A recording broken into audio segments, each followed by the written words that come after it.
Notice బోర్డులో పెట్టడం, ఆన్లైన్లో ఇప్పటికి కూడా ఏ రోజు ఏం జరిగిందో total process is online, beginning to ending. దీనికంటే ట్రాన్స్పరెన్సీ ఏం కావాలి అధ్యక్ష? నేను మిగిలిన విషయాలు ఉన్నాయి, ఆ విషయాలు ఇప్పుడు మహాడక్కర్లే, తర్వాత మహాడుకోవచ్చు. కానీ ఇక్కడ జరిగిన విధానం చాలా ముఖ్యం అధ్యక్ష.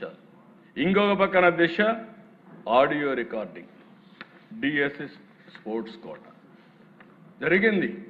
ఎవడో మహాడుకుంటున్నాడు, వాళ్ళపైన స్పోర్ట్స్ కౌన్సిల్ అథారిటీని కేసు పెట్టారు, అరెస్ట్ చేశారు. అరెస్ట్ పెడితే బెయిల్లో వచ్చాడు. ఈ ప్రభుత్వం ఎవరిని ఉపేక్షించాం. నేను ఒకటే చెప్తున్నా, ఎవడైనా ఈ ప్రభుత్వంలో ఫ్రాడ్ చేయాలంటే ఎవరిని వదిలిపెట్టే సమస్య లేదని మరొక్కసారి హెచ్చరిస్తున్నా. ఇంకొక పక్కన దేశ ఒక ఐఏఎస్ ఆఫీసర్ ఈ ప్రభుత్వంలో పనిచేస్తాడు, ఇష్టానుసారంగా మాట్లాడతాడు. ఒకే క్యాస్ట్కు ఉద్యోగాలు ఇచ్చారంటాడు, అజం ఏమైనా చెప్పినా పర్వాలేదు అనుకుంటున్నాడు. చూస్తే 372 మంది స్పోర్ట్స్ కౌన్సిల్ వస్తే ఓసీ 46, బీసీ 185, ఎస్సీ 112, ఎస్టీ 29. ఒక మాజీ మంత్రి ఇష్టానుసారంగా గేమ్స్ అంటే తెలియదు, ఆయన చెప్పేది ప్లే కార్డ్ గేమ్స్ ఆడిన వాళ్ళు కూడా ఇచ్చారంట. ఇది నేను ఇచ్చేది కాదు. Government of India A sports ఆ స్పోర్ట్స్ అంతా చెప్పారు. 65 స్పోర్ట్స్ కేటగిరీస్ కింద గవర్నమెంట్ ఆఫ్ ఇండియా 2024లో నోటిఫై చేశారు. ఆ నోటిఫికేషన్నే ఈ ప్రభుత్వం ఫాలో అయింది తప్ప డీవియేషన్ 0 అని చెప్పి కూడా నేను మీకు తెలియజేస్తున్నా. అంటే నోరుందని ఏదంటే పారేయండి, ఇష్టానుసారంగా మాట్లాడడం. మనం ఏదైనా కానీ మాట్లాడితే అడ్డంగా మాట్లాడే పరిస్థితికి వచ్చారు. ఒకటి కాదు అధ్యక్ష, 336 కేసులు వేశారు. నా జీవితంలో ఎప్పుడూ నేను చూడలేదు, ఇలాంటి లిటిగెంట్ పార్టీని నేను చూడలేదు. ఈ పార్టీనే లిటిగెంట్, వాళ్ళు మొత్తం లిటిగెంట్స్ తయారు చేస్తున్నారు. వీళ్ళు అవినీతితో డబ్బులు సంపాదిస్తున్నారు. ఆ డబ్బుల్లో ఇక్కడ ప్రజల్లో ఏం చేయలేరు కాబట్టి కోర్టుకు వెళ్ళి ఏదో ఒక విధంగా అడ్డంకులు సృష్టించాలని ప్రయత్నం చేస్తున్నారు. 139 వేస్తే ఇవన్నింటిపైన పరిష్కారం చేసి 148 రోజుల్లో ప్రాసెస్ పూర్తి చేశారంటే నేను శభాష్ డిపార్ట్మెంట్ మనస్ఫూర్తిగా అభినందిస్తున్నానని చెప్పి కూడా నేను మీకు తెలియజేస్తున్నాను. ఎందుకంటే అధ్యక్ష, పని చేసే వాళ్ళని ప్రోత్సహించాలి, తప్పు చేస్తే యాక్షన్ తీసుకుంటాం. డిపార్ట్మెంట్ వీళ్ళు ఆరోపణలు చేస్తే ఆరోపణకి వాస్తవాల్ని, ట్రూత్ని విత్ సర్టిఫికెట్స్ సహా, విత్ వెరిఫికేషన్ సహా సాక్ష్యాధారాలు చెప్తే ఇంకా మాట్లాడే పరిస్థితికి ఉన్నారు. కడాన దిశ మీరు చూస్తే ఈరోజు నేను ఎంత ఆనందపడుతున్నానంటే, ఈరోజు రావాలని వెయిట్ చేశాను.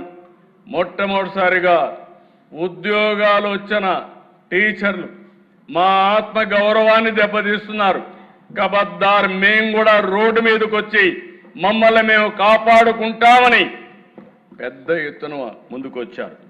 కర్నూలులో కొండారెడ్డి బురుజు, నిన్నే అంబేద్కర్ సాక్షిగా కొన్ని వేల మంది వచ్చారు.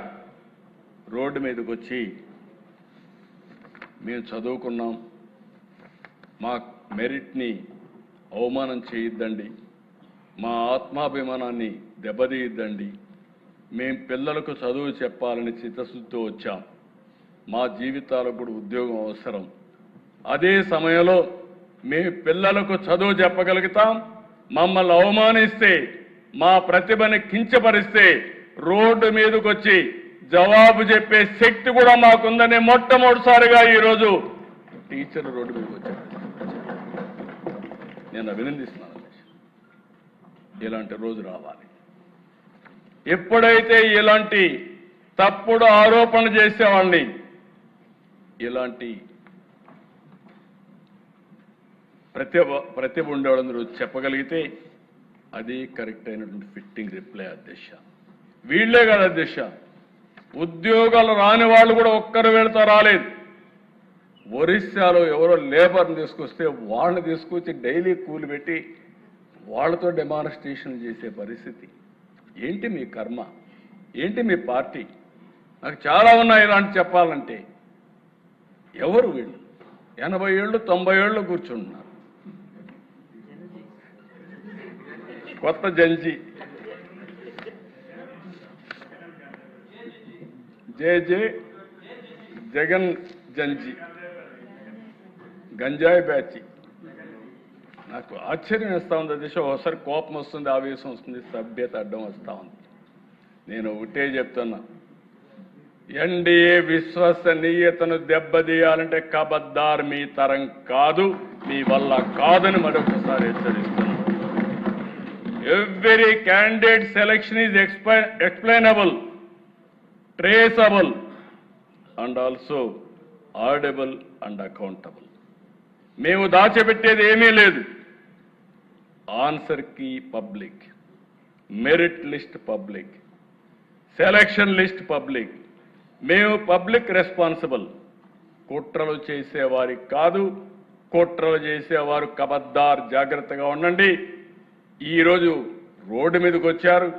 ఇదే కుట్రలు మీరు చేస్తే రోడ్డు మీద కూడా రారు. ధైర్యం ఉంటే అసెంబ్లీకి రండి. ఇది పవిత్రమైన వేదిక. నేను సవాలు విసురుతున్నా. మీరు ఇక్కడ అసెంబ్లీలో వచ్చి కూర్చుంటే మీరు అడిగేదానికి మేము సమాధానం చెప్తే, నీ దగ్గర ఏదైనా అడిషనల్ పేపర్ ఉంటే ఆ సాక్ష్యాలు చూపించి ఒక పవిత్రమైన వేదికతో ప్రజా సమస్యలనే కాకుండా జవాబుదారీతనం తీసుకొచ్చే వేదిక ఈ అసెంబ్లీ. ఇక్కడికి వస్తే అడ్డంగా దొరికిపోతారు. వీళ్ళకి ఏం ఉండవు. అందుకే రోడ్డు మీద కూర్చొని నేను ఎందుకే చెప్పానంటే హిట్ అండ్ రన్. వీళ్ళ పార్టీని హిట్ అండ్ రన్. నేను తీవ్రవాదులు చూసా. 60 ఏళ్లుగా ఆ పార్టీ అయిపోయింది. వీళ్ళు అదే మరి చేసే పరిస్థితికి వచ్చారు. నేను ఒకటే చెప్తున్నా పిల్లలకి, వీళ్ళందరికీ, మీ ప్రిపరేషన్, మీ మెరిట్, మీ జాబ్, ఇది పూర్తిగా మీ కష్టం పైన వచ్చిన ఉద్యోగం. ధైర్యంగా ఉండండి. ఏ కుట్రలు పని చేయవు. ఇక్కడ అలాంటి కుట్రల్ని ఎదుర్కొనే శక్తి ఈ ప్రభుత్వానికి ఉంది. No back door, no favouritism, no manipulation, only merit, transparency and justice. The real success of mega DSC is that even those who could not secure a post acknowledge that the process was fair. దానికంటే ఏం కావాలి దిశ? అదే నాకు తృప్తి. దానికే reflection. Select అయిన DSC విద్యార్థులు road మీదకి రావడం, ఉద్యోగాలు రాని వాళ్ళు కూడా ఫెయిర్గా సెలెక్ట్ అయింది, మళ్ళీ మాకు టర్న్ వస్తుంది అని వ్యవస్థ పైన నమ్మకం ఉంది. నేను ఒకటే హామీ ఇస్తున్నా, డిపార్ట్మెంట్ కూడా కోరుతున్నా, ఇంకా పటిష్టమైన విధానం ఏదైనా ఉందంటే అది కూడా ఎదగదాం. ఈరోజు మనం అందరం కూడా ఆలోచించుకొని టెక్నాలజీ వచ్చింది, టెక్నాలజీని ఉపయోగిద్దాం. సమర్థవంతమైన